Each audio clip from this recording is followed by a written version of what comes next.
Hertfordshire has had its fair share of unsolved murders, with some cases proving particularly enigmatic. Among them are the following 5 murders that have yet to be solved and which shook the county. 1. Baldock Woman. One of the most baffling cases is that of Baldock Woman.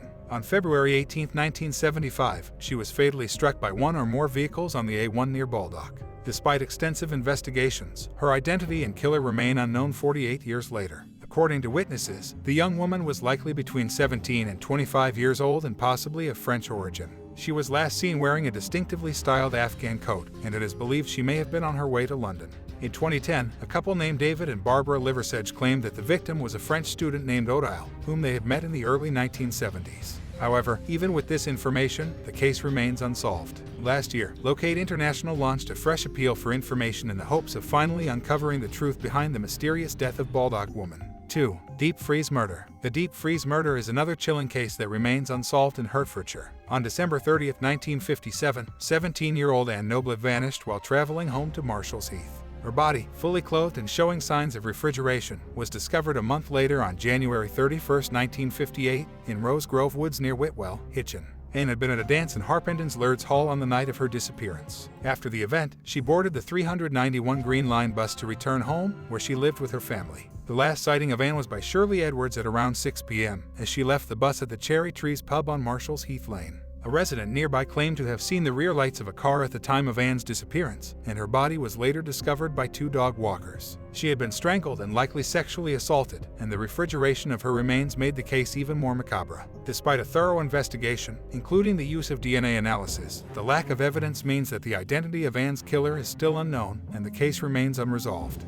3. Colney Heath shooting. In another Hertfordshire murder case that remains unsolved, John Augustus Rodenord was shot dead late on August 26, 1971. John was the owner of Tittenhanger Farm in Colney Heath and had been on his usual rounds when he encountered a group of individuals attempting to steal the rear number plate of his Ford Cortina on a track near Coursers Road.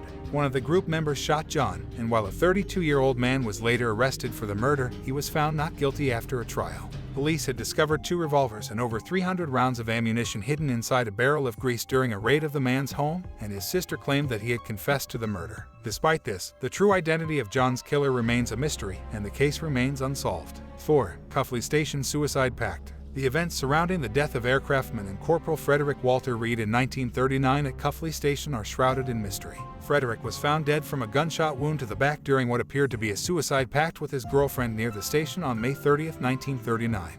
His girlfriend was discovered with a stomach wound, staggering across the railway line about 300 yards from the station. Despite telling doctors at Wellhouse Hospital in Barnet that she wanted to die, she received a blood transfusion and survived. She claimed that Frederick shot himself in the back and then she shot herself in the stomach before returning the pistol to his hand. However, a doctor determined that it was highly unlikely that Frederick's wound was self-inflicted, and his girlfriend was eventually tried for murder but acquitted when no evidence was presented. To this day, it remains unclear what truly happened during the alleged suicide pact and the death of Frederick Walter Reed. 5. Antique store murder. In 1998, Denise Motley, who co-owned an antique shop with her husband in Hitchin, was beaten to death with a parking post on the stairs leading to the store's basement.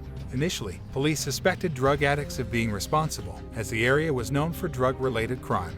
However, after investigating Stuart Motley's extramarital affairs, her husband, he was charged and later acquitted of her murder after a 7-week trial. He was eventually sentenced to 12 years in prison in 2004 after Irish police seized €1.5 million worth of heroin from him. In response to Denise's death, Stuart stated that she was his best friend and he was lost without her. The killer of Denise Motley remains unknown. Thank you for watching this video. If you found it informative, please consider giving it a like and subscribing to our channel for more content like this. And don't forget to hit the notification bell to stay up to date with our latest uploads. If you have any questions or comments about the topic discussed in this video, please leave them in the comments section below. We love hearing from our viewers. Thanks again for tuning in, and we'll see you in the next video.